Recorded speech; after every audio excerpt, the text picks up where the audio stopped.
Hey folks, it is March the 19th for our 1301 Bill Credit Course, and we finished up last time on the early Republic unit. Now we're moving on to one named H. Jackson.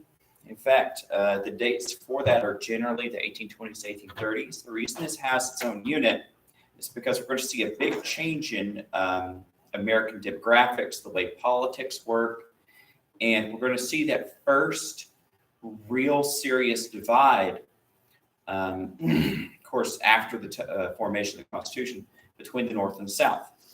Here, let me go ahead and I'm going to save this PDF. If this PDF doesn't have all the notes for this unit, I'll get the next set later, but I will go ahead and put it on the Google Classroom.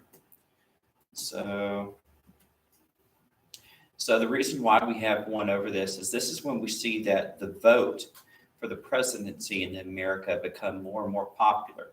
More people who reside in America can vote. And by people, of course, I mean men. Almost all were Anglo or European descent. Almost all were Christian. And most of them were still landowners, but now they're like lower class landowners. They're not like some of the more upper crust of society like it used to be. Let's see, I add this as a material. You can't buy this one.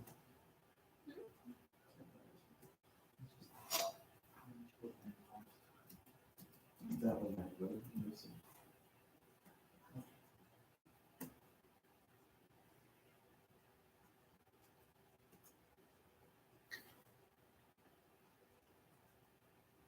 Computer.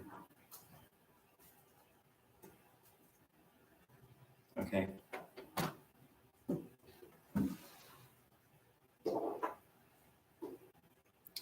All right, so that set of notes is now in the Google Classroom under Age of Jackson. So just in case,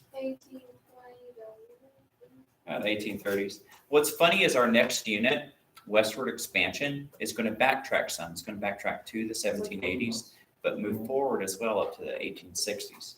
So that's just the way it is. All right, so first off, we're going to have vocabulary terms. And if you don't know what these terms mean, you might want to write them down. We have nullification, the idea that states can refuse to follow federal laws. And we may have gone over these terms before. We've talked about nullification before. I know I've talked about it in my government class. Spoil system, the practice of public officials giving jobs or favors to supporters. We did talk about this when we were talking about city politics, city machine politics in our last semester. Suffrage, the right to vote. And states' rights, powers given to the states as interpreted in the U.S. Constitution. That's the 10th Amendment, generally seen as a check to federal powers. We don't really, it's not really recognized like it used to be, but in the system of checks and balances like we normally talk about between the three branches of the federal government, the states had its own set of rights. And that's seen as kind of like a check in its own self.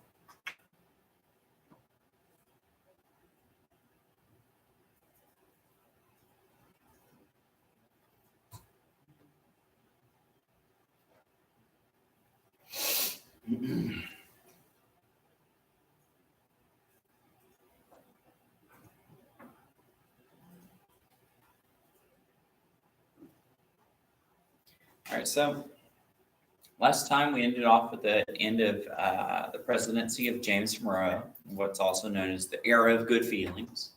And so the end of Monroe's presidency, Congress eased access to buying federal land for ordinary people so that they could make payments through installments.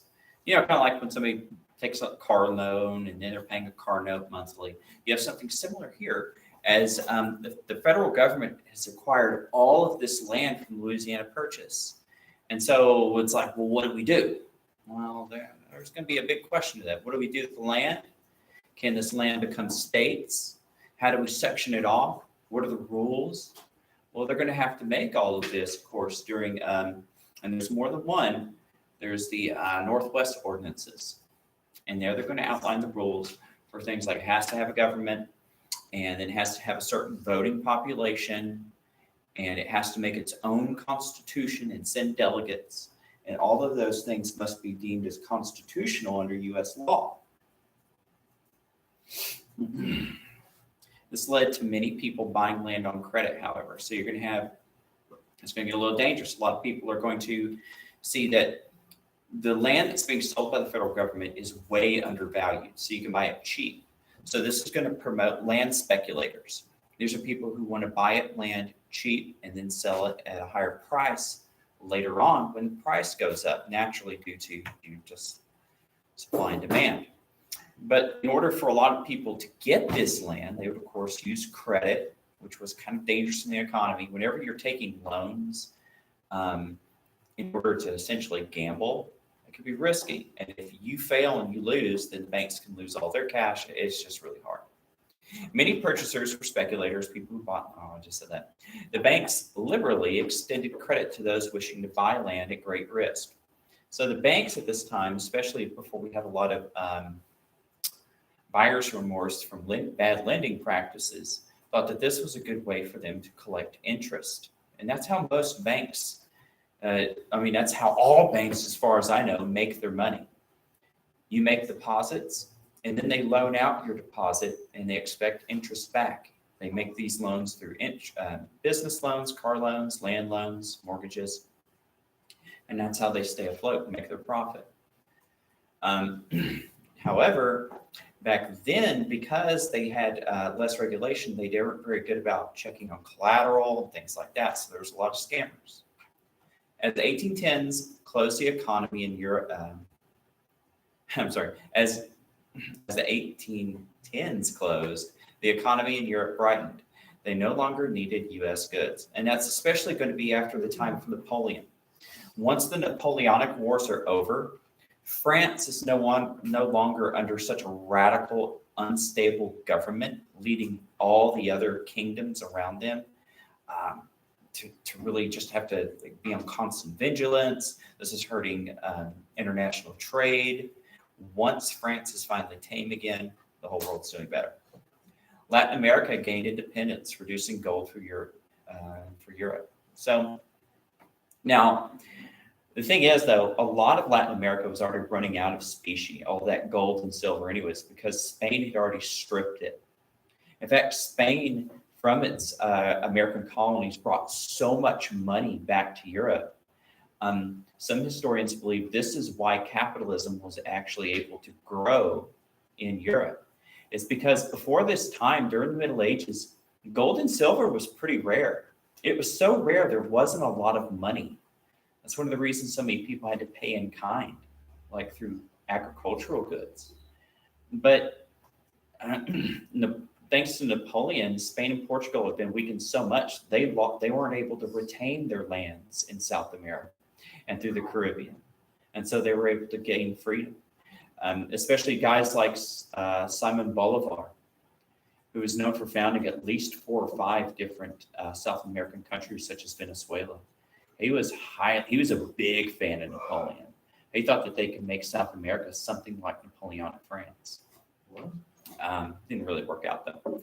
The people in South America were way too diverse and had too little in common. And a lot of people saw him as like a corrupt dictator, so it didn't last all that long. So this is going to lead to the Panic of 1819, 6 years of economic depression. Why? Well, they're going to have banking collapse because of so many bad loans.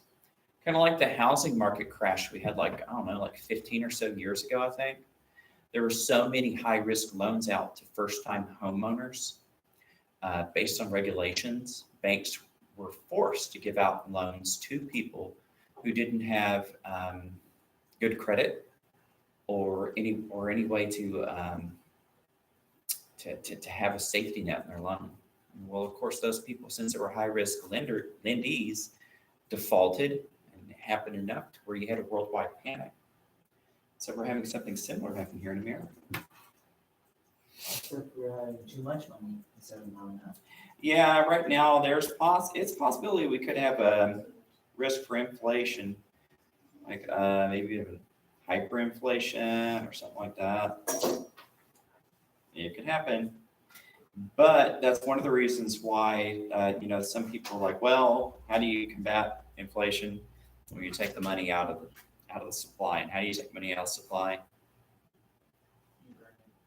Taxes, big taxes. And so it might be here for now, but it might go away soon. So we'll see.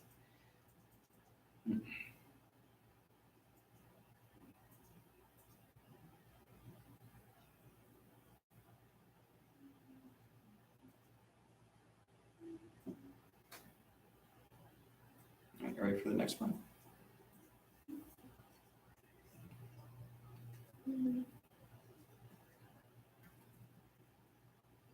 All right, so response to this panic, the panic of 1819. They're going to use, and here what we're going to do is we're going to shut down the economy again, or at least slow it down. A tariff issue will come back for several years. People are like, look, we're going to have to rein things in. While small farmers wished for a free market, remember, farmers wanted things to cost as little as possible. They don't care if our local manufacturers do well. Whenever it comes to making money, people have self-interest. And with self-interest, it helps you make decisions. Those decisions are economic and they're political. Larger commercial farmers were led by Henry Clay. Remember, we introduced Henry Clay last time. He's going to be a big senator. He's going to be for northern manufacturing, and he's also going to be a big defender of the power of the federal government. So think of him as like Hamilton's successor. And I don't know if I mentioned this. Well, Hamilton's already gone. He was assassinated by Aaron Burr. They had some dirty words with each other. Yeah, they had a duel, and he was like, "I won't shoot you." And well, he got shot. So Aaron Burr is going to have a very crazy history himself. It's going to be found out he's actually working with a foreign government to try to install himself as literally the king of America. And then when he flees for treason, he's going to have Aaron Burr. And remember, he was actually vice president. He's actually going to try to form his own little country, but then he's going to wind up coming back. It's going to be a big mess. So back to this. However, so Henry Clay is with the big time commercial farmers and manufacturers, and they like tariffs. So you're going to have a divide in America. And that divide is mostly north and south. So kind of building up. However, Southern commercial farmers disfavored tariffs because their economy was closely tied with Britain, and they didn't want to start a trade war. Now, why the Southern economy was tied to Britain? In the South, you might not know this, but after the cotton gin, they started growing a lot of cotton, and that cotton was bringing in a lot of money. Great Britain really wanted this cotton because they had big textile industry built up. Because of a wool that was used there after the enclosure movement. That's when they kicked all the serfs and the peasants off the lord's property, and they replaced them with sheep. They found out they could make a lot of money off that. Well, thanks to new inventions like the steam engine, they're going to be able to use relatively low manpower to essentially clothe the world by weaving and making clothes and cloth out of all of this wool.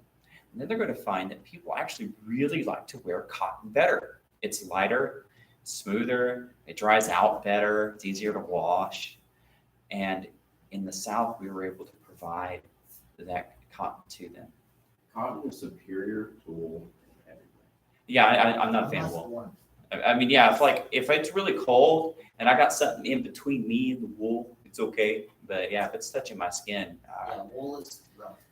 yeah, especially if it gets wet and soggy, like it's rained on, you're just like nasty. You might as well have like a wet, dead dog on you, which is also nasty. So it's pretty hard times then. So back to this, and they were speculating. The Southerners were speculating, hey, if we make the Britain mad because of tariffs, because we buy so much of their junk, they won't buy our junk. This caused greater sectionalism as each region sought its own interest. So sectionalism, that's the division between two regions, right? So.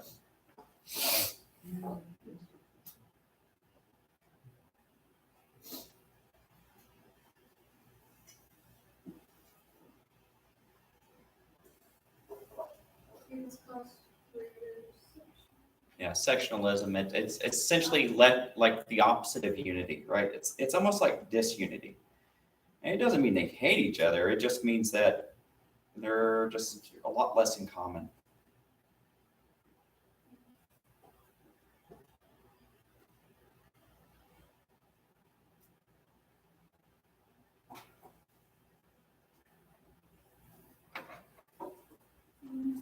Let's go to the next one. Oh, here, I can go back.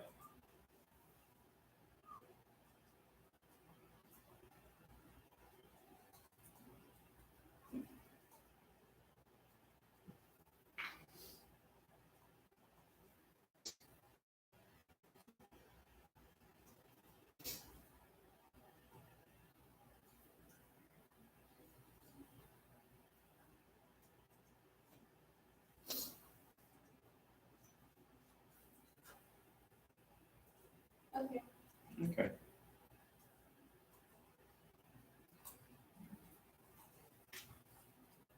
Missouri Compromise. While the country was being polarized by these tariffs, the Missouri Territory applied for statehood in 1819. So this is one of those territories that we gained through the Louisiana Purchase. Well, they finally gained enough of a voting population. They had a stable government. They made a constitution that was deemed as constitutional by our Constitution. So, it wasn't anti-free speech and Second Amendment and, search and seizure and all that stuff. They respected those. And it had to have a Republican-style government, much like our government. And that's why, all states have an executive, a legislature, and also a judiciary branch. So some propose that no new slave states may be taken in. So slave states. Well, y'all know that that distinction between North and South is slave and free. Though there were a lot of people, most people in the South didn't own slaves. And there were a lot of slaves up north. But the thing is most slaves did live in the South. And the economy in the South, even if you weren't really working or owning a slave, your ability to make money was getting more and more likely to be tied to slavery. And the thing is this was an issue that was being divided politically. If you were pro-slavery, you tended to vote one direction, as the Democrat Republicans that will soon become Democrats. And if you were not comfortable or against slavery, and the opposition of slavery will grow, you're probably more pro-federalist. So, and what do people do? Whenever you have sectionalism and division and partisanship, people divide further. This caused more sectionalism. Slave states and free states often cited the same issue. If one claimed to be more than the other, then the political balance would be greatly upset. So what we're saying here is generally politically things were 50-50. So in Congress, would have almost half Federalist and almost half Democrat Republicans. This was seen as a balance. And according to the Federalist Papers, people like Madison would say if there was one thing that was very dangerous to the state of the Republic, that was factionalism, but also an imbalance of power. So if one political party had too much power, it would be very dangerous to the other, and then everyone. So in 1820, Henry Clay proposed a compromise. Missouri was to be admitted as a slave state, while Maine, which we already had, but it wasn't independent yet, joined as a free state. As for this, I think it was part of Massachusetts, but they wanted independence from that state. And banned slavery in Louisiana Territory north of the 36th 30 parallel. It's a short-term fix. And before the Civil War, we're going to have a lot of these Band-Aids, but they're not going to keep the balloon together. Unfortunately. Yeah. No, I mean, well, maybe it was fortunate. Maybe it was fortunate because it's like Thomas Sowell pointed out, he's a famous economist, but he was a pretty good historian, in my opinion. America had a weird thing. It's like slavery was normal throughout the world, but America was one of the only ones that was race-based. But at the same time, we were the only one to have a war in order to end it. And more so than the rest of the world, you're going to have public speakers, especially Christian public speakers, come out against it and make the moral backbone against slavery. Whereas the rest of the world, like a lot of the third world and stuff like that, they're not going to end slavery until we and the British force them to stop slavery. So, well, all right. So compromise, and so this is known as the Missouri Compromise. And so you have two states come in. So each one gets two senators. So you're going to have two slave state senators, but two free state senators. And Congress is going to be divided up, of course, based on population and all that. But that's okay. Despite the economic crisis, Monroe was well liked, and the opposition party, the Federalist, was in disarray. So Monroe won the 1820 re-election by great majority. So the Federalist, still not so popular, but don't worry, they're going to fall apart. So it's going to happen for them.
Next one. So the end of the era of good feelings. So Monroe couldn't be president forever. In 1826, John Quincy Adams was favored as Monroe's successor. And this is the son of our second president, John Adams, who was a Federalist. He also... 1824. That's why they had this. 1824, 1826. Because you said 1826. 1824. I had to check it. I was Oh, like, wait a second. Yeah, 1824. So he's the son of our second president, John Adams. So he's also served as a senator before this, a professor at Harvard before that, and Secretary of State. Remember, he was the Secretary of State who helped make a treaty with Spain for us to get Florida. So he was essentially raised and bred to be the president. You know, he had like all of the boxes checked.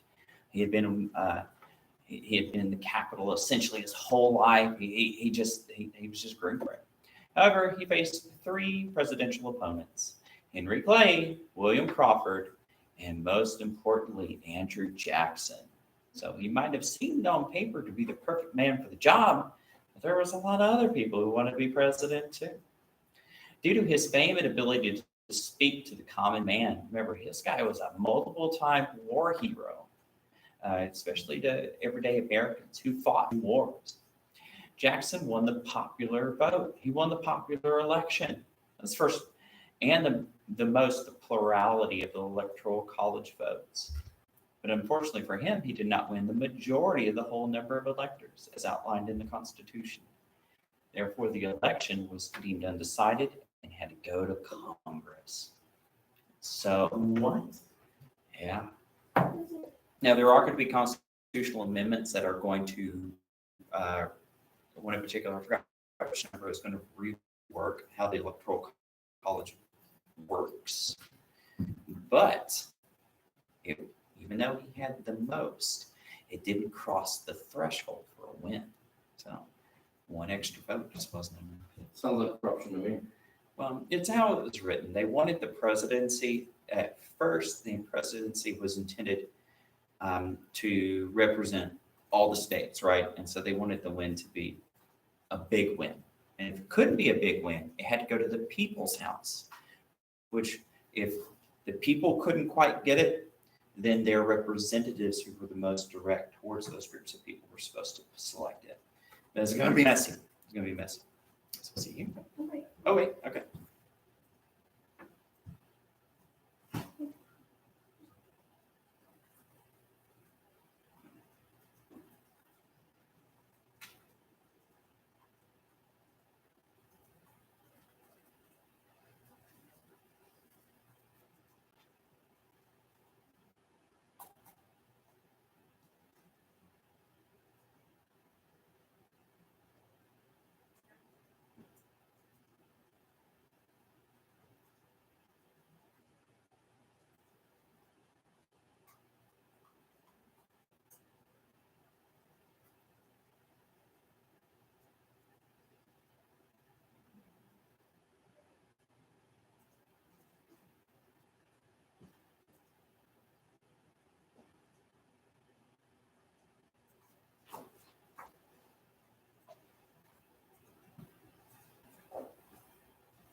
All right.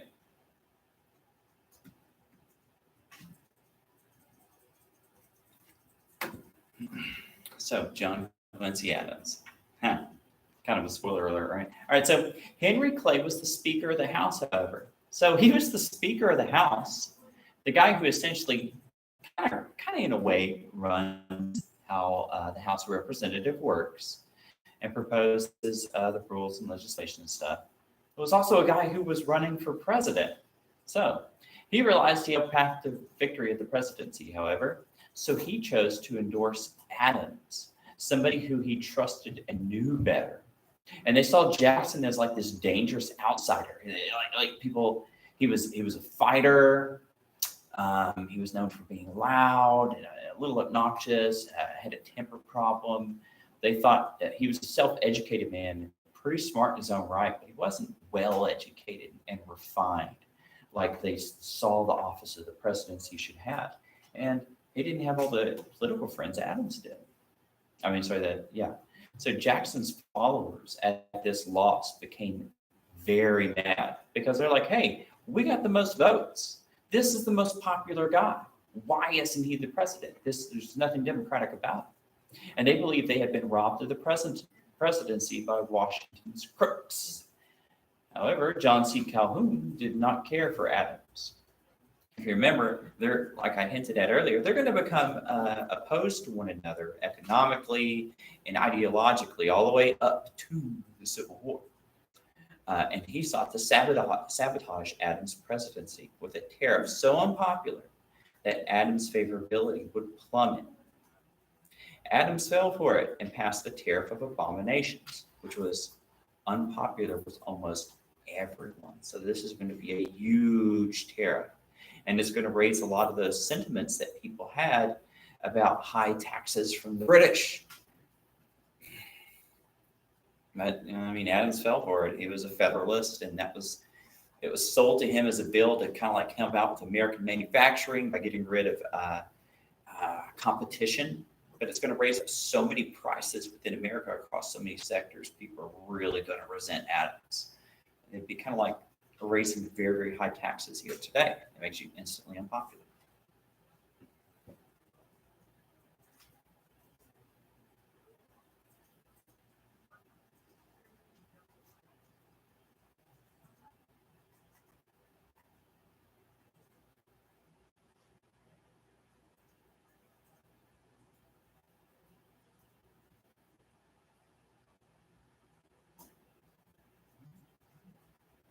It was literally called the Tariff of Abominations. No, that's what it would be called popularly. Oh, I'm not sure exactly what the tariff was called. I'm thinking like.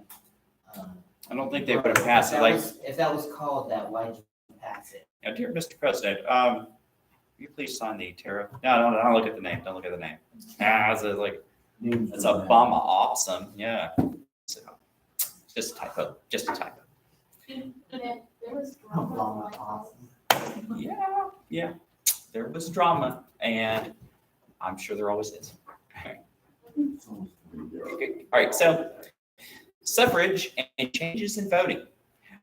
Early in the Republic, only white landowners and men white landowning men could vote.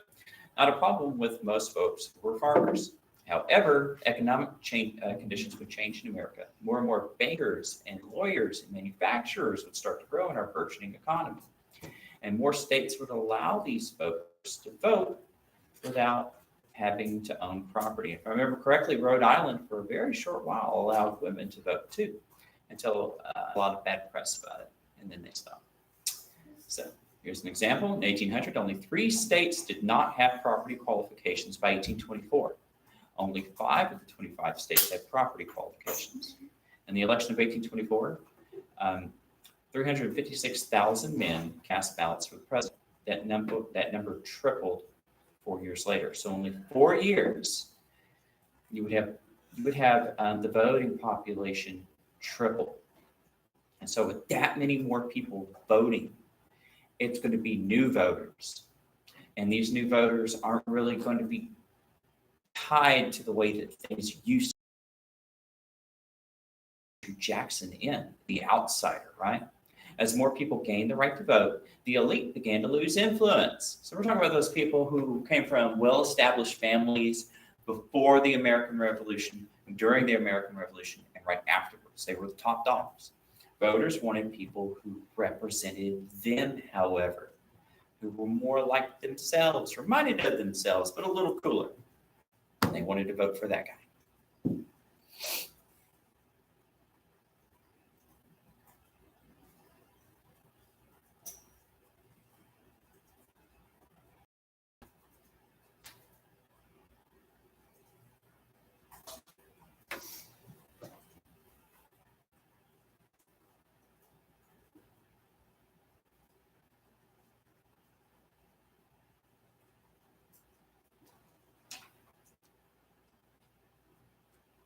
Hey, sure, go ahead.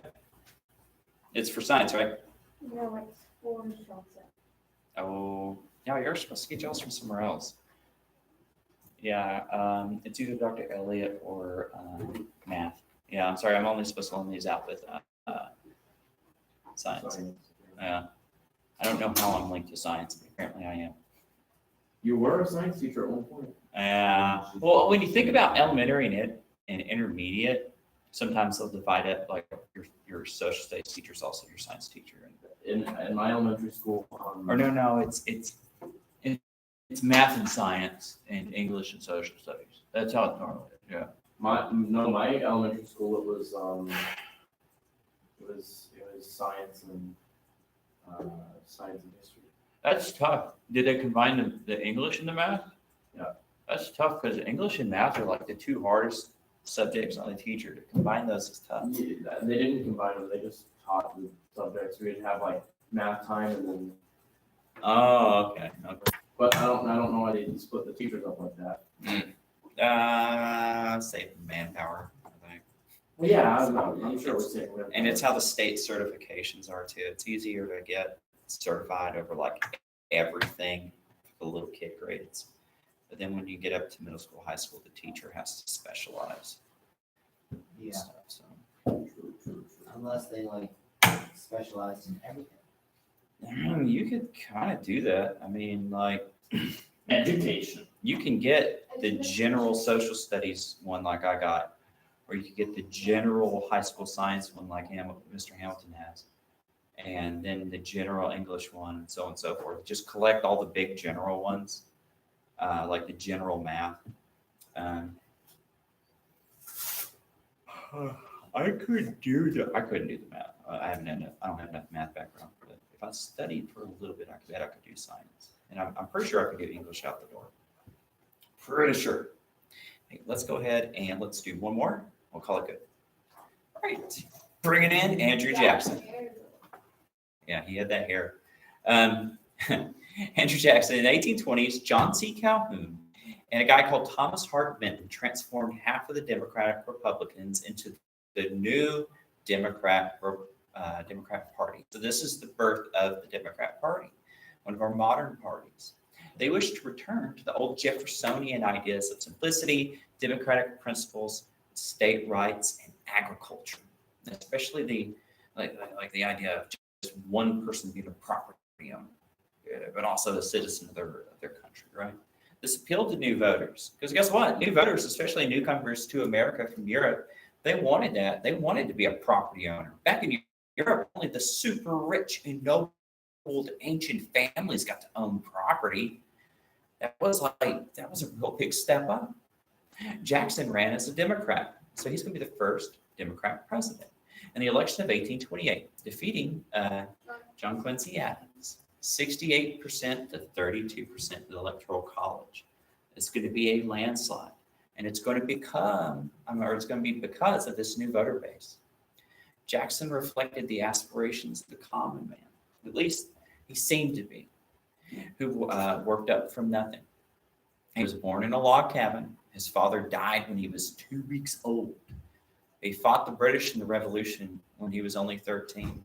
And like I told you, his unit was wiped out. He was captured by the British. And they basically executed all of his friends and let him go because they thought he was a boy. And I hate the British the rest of his life. He's going to lose, I think he's going to lose a brother or two to the British as well in the Revolution. Later, he was a war hero, the War of 1812, remember, in New Orleans. And when they're a war hero, they've got to be president next. Well, that happens a lot, like Eisenhower, Like Washington. 99% of the time Like, it happens. yeah, it happens. So he captured Florida, We're not- self-taught lawyer, became a judge, congressman, and senator, and then president.